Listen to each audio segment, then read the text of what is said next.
Yeah, I should win just because you had the Timberwolves in the 8th seed. Vasilevsky's been playing really well, and the Lightning have a great offense. Yeah, it was a tremendous shot, and I've come to expect it from LeBron. I would say I wish the best for the Red Sox, but as a Yankees fan, that's really hard for me to do. The biggest addition to me is Jalen Brunson. Aaron Rodgers is Aaron Rodgers, and that's all I have to say. He's still a top 5 quarterback in this league, and there's nothing really anyone can do about it. Why'd you have to name him? Like, seriously? Like, thanks, man. Who would have thought 5 years ago that the Clippers and Nets would be facing in the finals? How is Joe Burrow going to get the ball to them if his butt is already on the ground? Crazy. And for the fans at home, Hello, I'm Cy Mendenhall, and you're listening to Outsiders Opinions with Kevin and Austin. What's up, y'all? Welcome to our NBA Opinions of the Week. I am Kevin, and I am joined by the man not on the court, but in the studio, Austin. Also, we are not rookies, as we will be looking at rookies. We've been doing this for a couple years now. This is not our first go around, even though we do have our fair share of struggles. But what rookie do you want to talk about first? We're kind of do a round table here, sort of, about rookies. There's not necessarily one in particular I want to talk about, but is there one that's piqued your interest or that you've been looking at more closely than anybody else? Yeah, this is something that I haven't really kept a good eye on. Of course, they're the Maverick rookies, but I kind of want to go on this one, which is more national. You know, Austin, I did the hot take of Victor Wembanyama is not winning the Rookie of the Year because he's not going to play enough. He's played in all the games. He's missed one game. He's played in 18 games. That's double the guy that I picked to win, and that's Scoot Henderson, who surprisingly has only played 9 games. So I wanted to start off, I'm going to take my L right there. I thought, yeah. I mean, the Spurs have only played 18 games, so I'm pretty sure he's played in all the games. Yeah, he's played. I think he's missing his next game as we're recording this. So it's his first time, but it's double the games of Scoot Henderson, where I'm like, dude, he's going to be amazing. He's going to be play great. Has not worked out for me. It's also the fact that Wembanyama was averaging 19.3 points, 9.7 boards, with 2.7 blocks, which leads the league, and 1.3 steals. So a stat called stocks is just steals plus blocks, really easy. He's averaging 4 stocks a game. That is unheard of from a rookie, especially one who is averaging as many steals as he is with this number of blocks. Usually, like back in the 80s, people would average around 4 blocks, but his ability to guard both ways. Like, he had a game against Denver where he had 6 steals and 4 blocks. He's just been very, very impressive. Yeah, he's just insane, and he's everything I think people expected. I was kind of like, is it actually going to happen? It actually has happened. So I kind of want to start there. Scoot Henderson has not, he's only done 9 games. He's averaging 8.3 points per game. His field goal percentage is 33%. He's attempted 4. His 3-point percentage is 19.4, and just not at all what I expected. He's got plus minus. Well, it's only 0.8, but really not what I expected. And so that's something I want to go here. And I'm curious, does Victor Wembanyama, is he leading the rookie or is Chet Holmgren? I'm on the Wemby side of things. His defense has been superior to that of Chet's, and Chet's been good, but he's still averaging less points, less boards, less blocks, less steals, less about everything. But the difference is he's shooting much better. He's 54% from the field and 41% from 3. So his shooting splits have been increased. And if he can get his averages up a little bit, I could see it. He just has to keep consistency. If he could also play, he's also played 18 games, so it's a really good look. But his efficiency is why he's in the conversation. It's definitely not all the way Wemby. There should be a couple votes for Chet. But I definitely think that right now, if there was a vote, it'd be Wemby because he's definitely been the best. Yeah, and Chet's also surprising for me because I think we both weren't high on him, and I'm just like, how's he gonna work? But yeah, and I've seen there have been moments where he's gotten 30-point games, but yeah, that's a good thing to know about the efficiency, and he's probably really helped the OKC. But yeah, it looks like Victor Wembanyama is what we all expected, and he's being healthy, which I think is a huge thing. Yeah, what's really crazy to me is how skinny these guys are. Chet is 195. He's 7'1", 195. Wembanyama 7'4", 209. Wow. I don't know what to say. Like, that is just usually not what you see from a player of their stature, and it obviously doesn't affect them.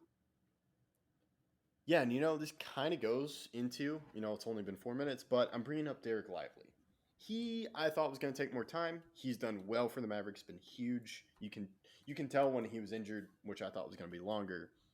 He's 7'1" and apparently 230 pounds, but he's a guy I'm like, okay, he's a great center. Like, he's doing well right now, but I don't know how well he's going to do in the playoffs, because that's the thing I'm thinking about for the Mavs, because I think for a center, you want a little bit more.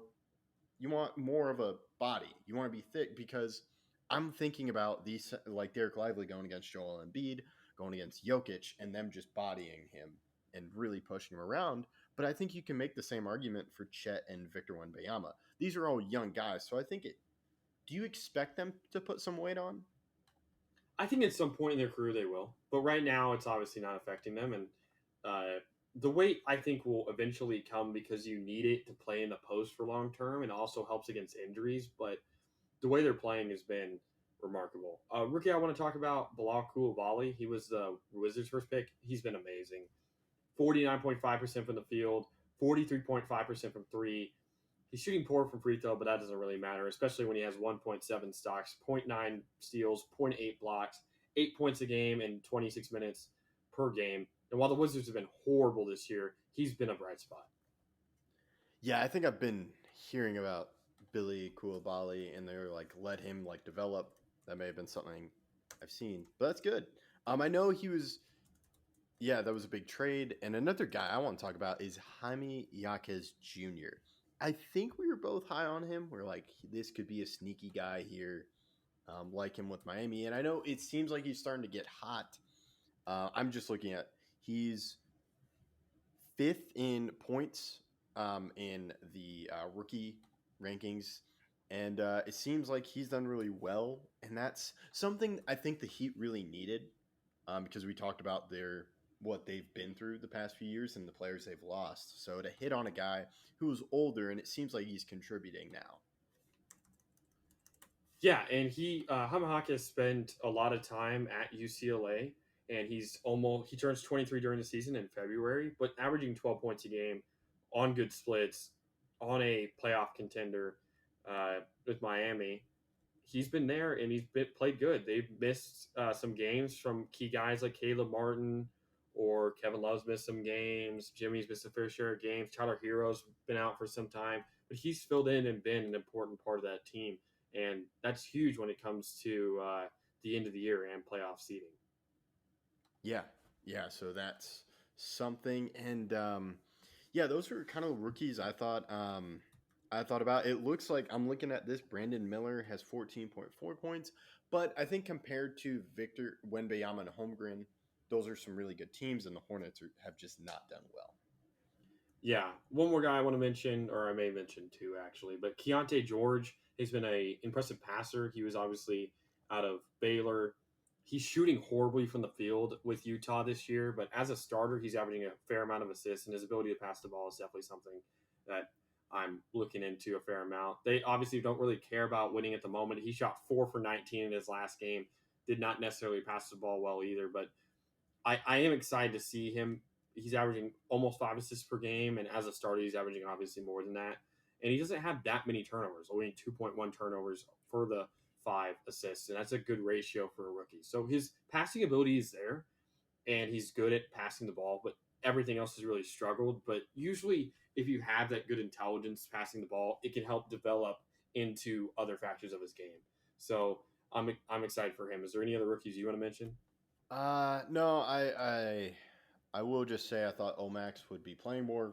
I would take the L on that. So not doing well in my rookie takes, but it's early on in the season. Like, some rookies are going to do great, some are going to not do well. We're close to a quarter, 20 out of 82. So I think it takes a lot of time to adjust in the NBA.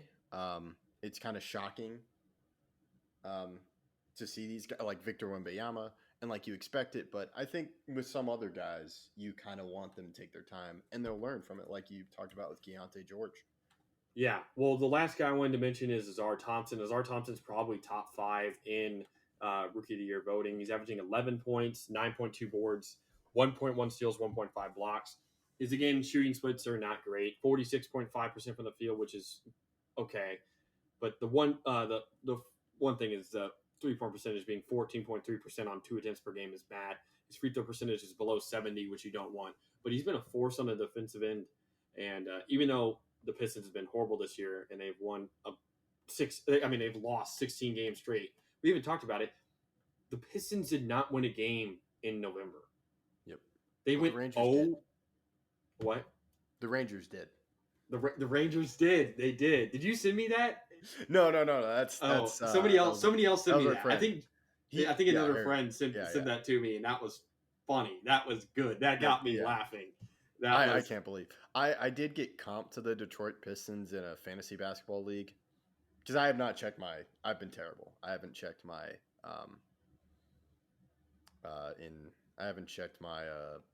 lineup. Yeah, so he was like Detroit Pistons. I'm like, all right, whatever. But it is funny to see, and Azar Thompson's been one of the few bright points on that team. I just wanted to give him a shout. Yeah, and I think going on to that, I wasn't really a fan of the Thompson twins. I think Azar or maybe Amin. Amin's not played much at all because he got hurt. Oh, okay. But one of them was not great at shooting. That's Azar. That's this one that's shooting 14.3%. I think the athletic ability was the huge thing. And like you said, he's great defensively and been a bright spot in Detroit. So, yeah, that's all we got. We appreciate you. Let us know if we missed any rookies. Any other rookies that stick to mind. We appreciate all the comments in the comment section. And thank you for listening to Outsiders Opinions.